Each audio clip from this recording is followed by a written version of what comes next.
Assalamualaikum anak-anak. Bagaimana kabarnya kalian hari ini? Ibu harap kalian selalu dalam keadaan sehat walafiat ya. Oke. Nah, sebelum Ibu memulai materi hari ini, Ibu ingin berkenalan dulu supaya kita saling kenal ya.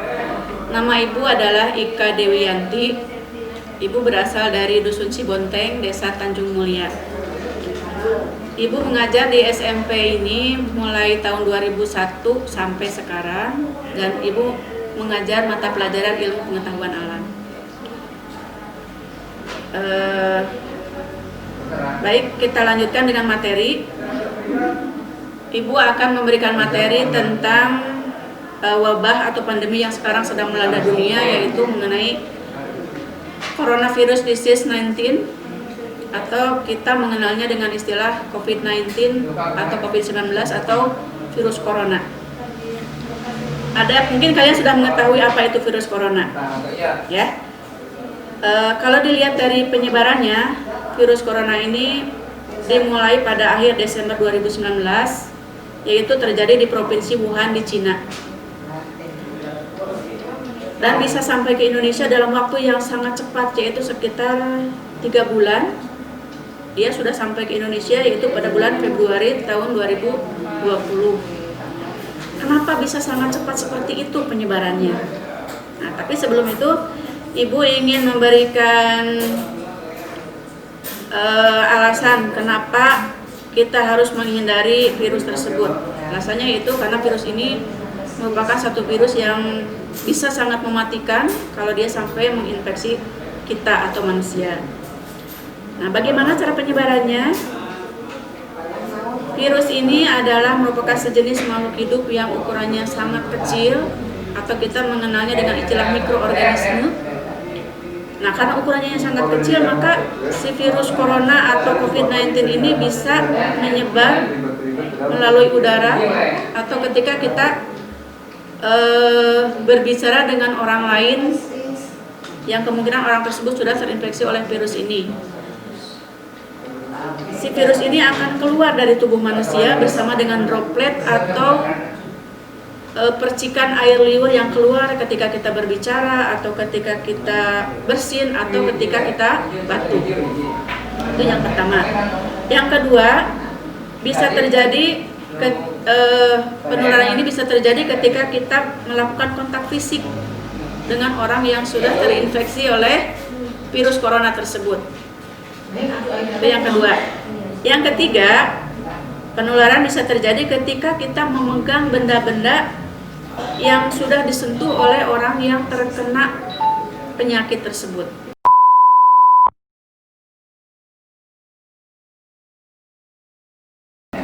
Ya, itulah 3 hal yang bisa menyebabkan terjadinya penularan atau penyebaran virus corona disease ini, ya.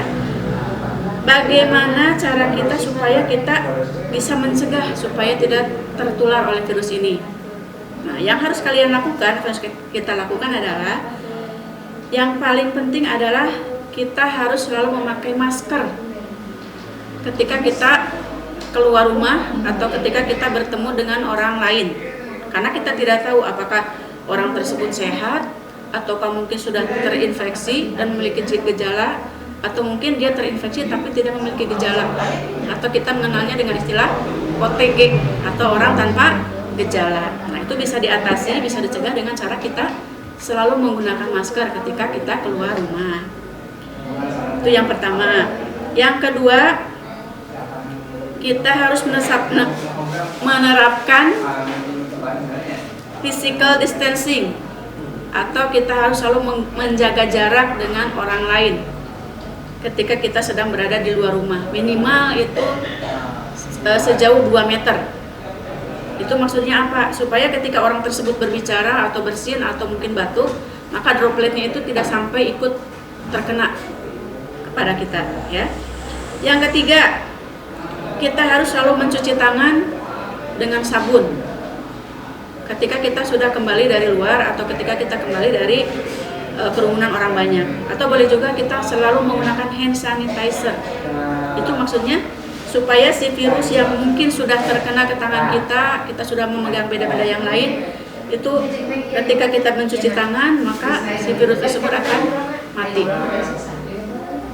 Yang selanjutnya, dan ini yang harus selalu kita jalani juga, yaitu kita harus selalu menghindari kerumunan atau tempat yang ramai. Misalkan kita tidak pergi ke mall, kita tidak pergi ke pasar, ke tempat wisata dan lain-lain. Pokoknya yang banyak orangnya itu sebisa mungkin harus kita hindari.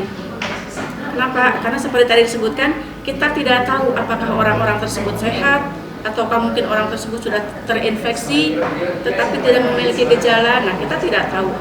Karena yang namanya gejala dari virus corona ini atau infeksi virus ini, gejalanya hampir sama dengan gejala penyakit flu atau demam biasa. Jadi kita tidak tahu, makanya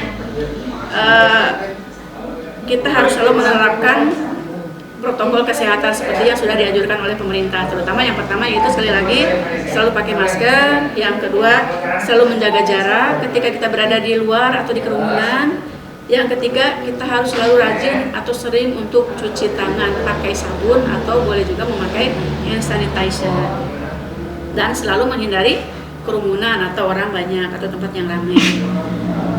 Kemudian ada lagi cara-cara lain yang bisa digunakan untuk menghindari atau mencegah tertular penyakit ini, yaitu kita selalu menerapkan hidup sehat atau selalu menjaga kebersihan baik di rumah maupun di tempat-tempat yang lainnya.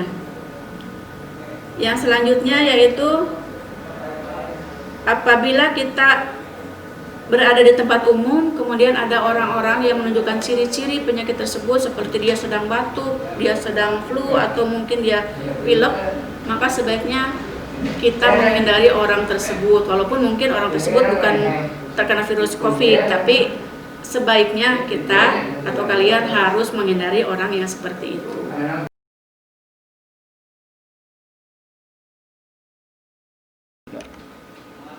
Cara yang bisa dilakukan selanjutnya adalah ketika kita sedang batuk atau kita sedang pilek atau mau bersin, maka kita harus menutup mulut atau hidung kita dengan tisu, tidak dengan tangan seperti ini, ya. Karena kalau ditutup dengan tangan seperti ini, kemungkinan nanti kita akan memegang benda-benda lain. Nah, kemudian benda itu akan disentuh lagi oleh orang lain dan penyakit tersebut akan ikut tertular. Jadi usahakan harus selalu menutup mulut atau hidung ketika kita akan bersin atau mungkin ketika kita sedang pilek, ya. Yang selanjutnya, nah, tisu yang digunakan tadi langsung dibuang ke tempat sampah, jangan digunakan lagi, ya. Mungkin itu cara-cara yang bisa kalian lakukan untuk bisa mencegah tertular oleh penyakit atau terinfeksi oleh virus COVID-19. Nah, apabila orang tersebut sudah terinfeksi oleh virus COVID-19, bagaimana gejalanya? Nah, yang pertama yang harus kalian ketahui, gejala dari orang yang sudah terkena COVID ini adalah dia mengalami gejala yang sama seperti kita flu atau pilek, yaitu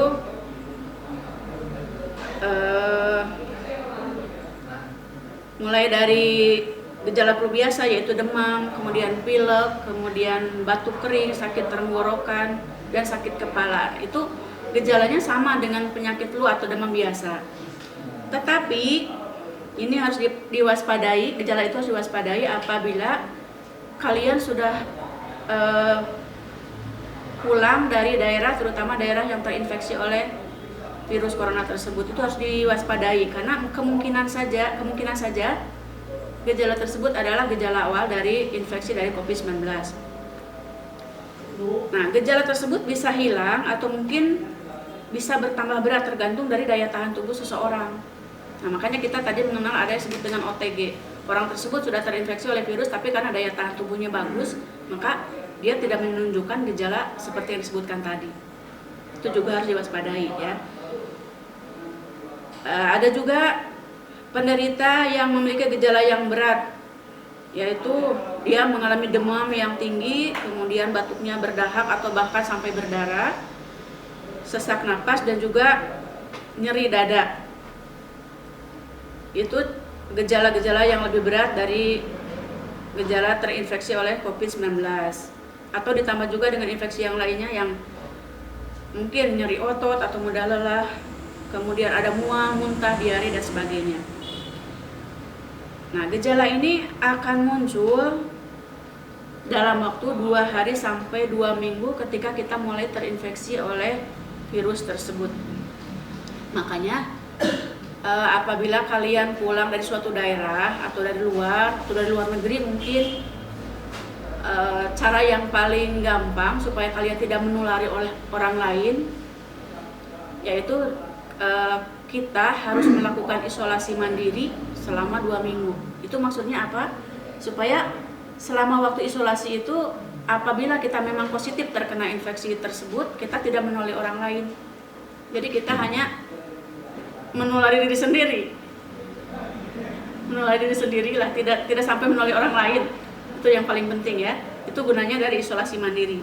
Boleh dilakukan di rumah. Yang penting ketika isolasi mandiri di rumah tersebut, orang-orang yang ada di rumah itu kalau bisa diungsikan keluar dulu dari rumah tersebut, jadi kita hanya sendirian di rumah itu.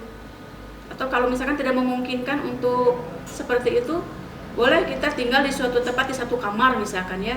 Nah, kamar tersebut khusus untuk orang yang terinfeksi, orang yang lain yang anggota keluarga yang lain boleh berada di rumah tersebut, tapi dengan catatan tidak melakukan kontak fisik dengan yang terkena infeksi, kemudian tidak menggunakan alat-alat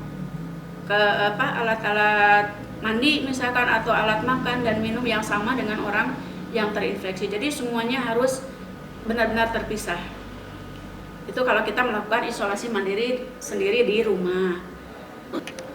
Selain isolasi mandiri di rumah, apabila gejalanya sudah terlalu parah atau terlalu berat, maka pasien itu dianjurkan atau diharuskan atau diwajibkan bahkan untuk melakukan isolasi di tempat yang sudah ditentukan oleh pemerintah, yaitu bisa di puskesmas, bisa di rumah sakit, atau mungkin tempat lain yang sudah dipersiapkan untuk isolasi tersebut. Dengan pengawasan dari petugas kesehatan yang benar-benar dengan persiapan yang sangat ketat, dengan menggunakan baju APD yang sangat tertutup rapat, sehingga petugas yang mengawasi pasien juga tidak sampai tertular oleh penyakit tersebut.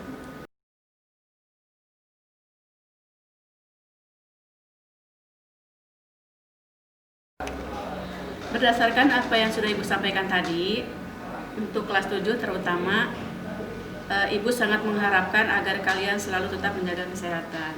Nah, terutama untuk masa sekarang kita sudah berada pada kondisi AKB, yaitu adaptasi kebiasaan baru. Nah, tapi tetap walaupun sudah adaptasi kebiasaan baru, kita tetap harus selalu menjaga protokol kesehatan. Terutama yang pertama yaitu apabila kalian keluar rumah harus selalu memakai masker. Tetapi sangat dianjurkan apabila memang kita tidak terlalu penting untuk keluar rumah, maka sebaiknya dianjurkan untuk tetap tinggal di rumah. Yang kedua, kita tetap harus selalu menjaga jarak minimal 1,5 sampai 2 meter. Itu harus dilaksanakan. Yang ketiga, CTPS ya, atau cuci tangan pakai sabun, dan usahakan harus menggunakan air mengalir supaya apabila ada di tangan kita ini ada virusnya, maka si virus tersebut langsung terbawa oleh air. Ya, jadi sekali lagi untuk anak-anakku kelas 7 dengan situasi dan kondisi yang seperti sekarang, maka yang paling penting adalah kita harus selalu menjaga kondisi fisik kita dan menjaga supaya kita jangan sampai tertular oleh virus COVID-19. Karena bagaimanapun ketika kalian sudah tertular, maka semua anggota keluarga kalian kemungkinan besar dan pasti akan ikut tertular juga. Nah, mungkin itu yang bisa Ibu sampaikan untuk materi tentang COVID-19 ini. Mudah-mudahan apa yang sudah Ibu sampaikan ini bisa bermanfaat untuk kalian, dan protokol kesehatan ini wajib dilaksanakan oleh kita semua. Semoga kalian selalu tetap berada dalam keadaan sehat walafiat, dan nanti ketika kita bertemu di sekolah, kalian tetap bersemangat untuk mengikuti pelajaran di SMP Negeri 1 Panumbangan. Wassalamualaikum warahmatullahi wabarakatuh.